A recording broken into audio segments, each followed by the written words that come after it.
Now, we all know about our migrant crisis, but over in the United States, they've got exactly the same problem, actually on a far bigger scale. And with Joe Biden not doing anything about it whatsoever, the governor of Texas, Greg Abbott, has taken the matter into his own hands. Well, viewers on GB News can now see footage of the Texas National Guard using razor wire to protect the state from the ever-growing influx of illegal immigrants. Justifying those actions, Governor Greg Abbott said he had to act due to the president's, quote, lawless border policies.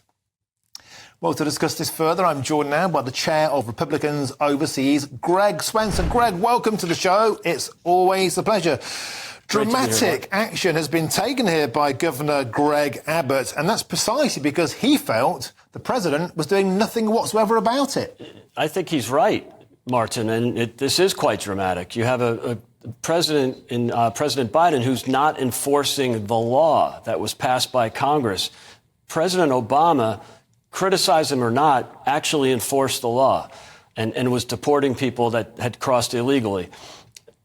Of course, President Trump enforced the law and improved the law to make sure that and worked with Mexico to have the Remain in Mexico policy. Biden has abandoned federal policy. In fact, he's deliberately trying to let in as many immigrants as possible. More for the Democrats, more is better and less is racist.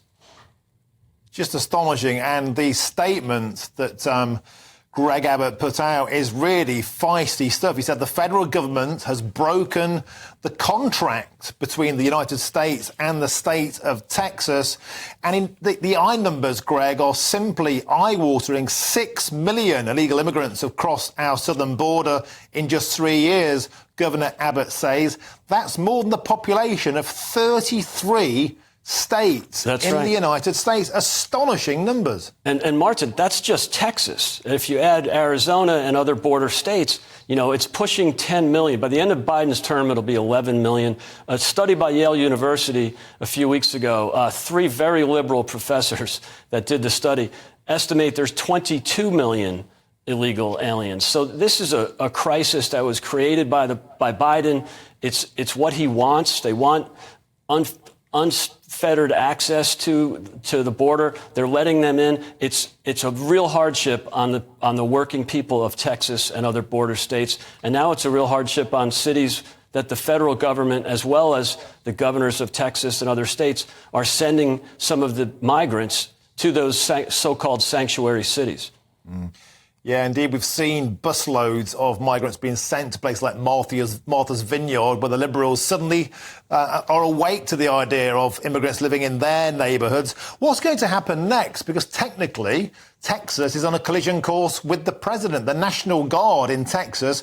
Who controls them? Could Joe Biden pull them out? Well, here's the challenge. President Biden went to or at least his lawyers, went to the Supreme Court to try to stop this. And the Supreme Court put a stay on the ability of the Texas National Guard to actually enforce border law and sided with the federal government. And and this is where I think it goes south for Biden. Biden and his administration will send federal people, border enforcement agents, to Texas and cut the fence down. And that's where this lawsuit started. Greg Abbott did not want the feds to come in and cut the wire, cut the razor fencing. And this will happen, or has started to happen. So you could see pictures on the screen. And I think this is a tragedy. I think it will be an electoral disaster for President Biden when you start to see footage of federal agents cutting the fencing to let more illegal migrants in. It's the number one issue for American voters. It was the number one issue in New Hampshire on Tuesday. And President Biden is polling at 18 on the issue, 1-8.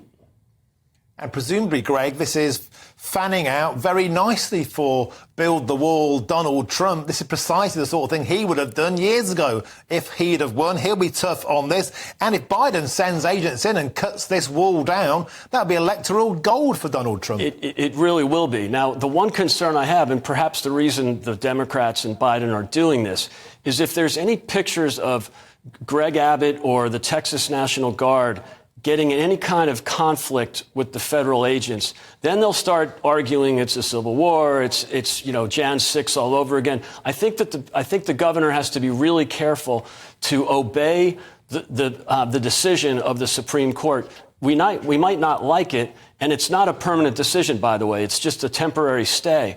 So when they consider the case in depth and rule on it perhaps in June, they might side with Texas. Right now, they've just said, don't do anything. This is a federal issue. We have to let the federal government handle it. And by the way, there is a point there. The federal government is in charge of border control. But the reason Greg Abbott has gone ahead with this is because they're not doing it. They have completely abandoned, and if anything, they've encouraged illegal migrants to cross the border. So Greg Abbott has to act in the interests of his people, of his state, of his citizens. And, Article 9, Section 4 says the state government has a responsibility to protect their borders. And Greg, in the UK, no doubt a lot of people are watching this show thinking this is fantastic. In fact, it'd be great to see something similar on the beaches of our coast. How has this played out with the electorate in Texas? Oh, well, I mean, the electorate in Texas is surely behind this. It's a red state. It used to be a very red state. It's changing slightly, but I think as you see, and by the way, it's one of the most popular states for immigration from within the United States. So it led the country in new residents last year.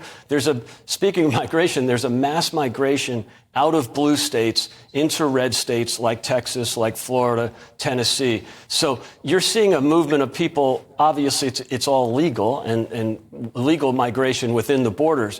But it's a really interesting time to look at Texas. The citizens are behind it. I think ultimately Governor Abbott will win the case, but I think it has to go through some channels, and I hope he doesn't escalate at this point. I'd rather see him, at least for now, listen to the Supreme Court, and it's just going to demonstrate that President Biden is really losing on this issue. And Greg, just for a bit of balance, I mean, what is Biden's take on this? Is he a de facto open border president, or is he so embarrassed by this he's keeping quiet? What's his thinking? There has to be a certain amount of embarrassment for this case going up to the Supreme Court and for what Governor Abbott is doing, because it's obviously Governor Abbott would rather have the federal government do it. I mean, that's their responsibility. And it's costing Texans more money for them to have to enforce the border. So this should be a federal government responsibility. Unfortunately, Biden's not doing it. It's pretty clear now that Biden wants illegal migrants. They become they end up being welfare recipients for sure. It's proven that first-generation migrants, especially illegal migrants, will always vote Democrat as soon as they get their ability to vote, whether it's through citizenship or other means. So it's an electoral win. If he can wave in 22 million illegal migrants, that's higher than the biggest election spread of all time, which is 1984 when Ronald Reagan won re-election by 17 million votes. 22 million dwarfs that. It's an electoral disaster for Republicans if Biden continues to get away with this. Okay. Greg Swenson, chair of Republicans Overseas. Fantastic Thanks, speech Martin. to you. Astonishing scenes on the Texan border there.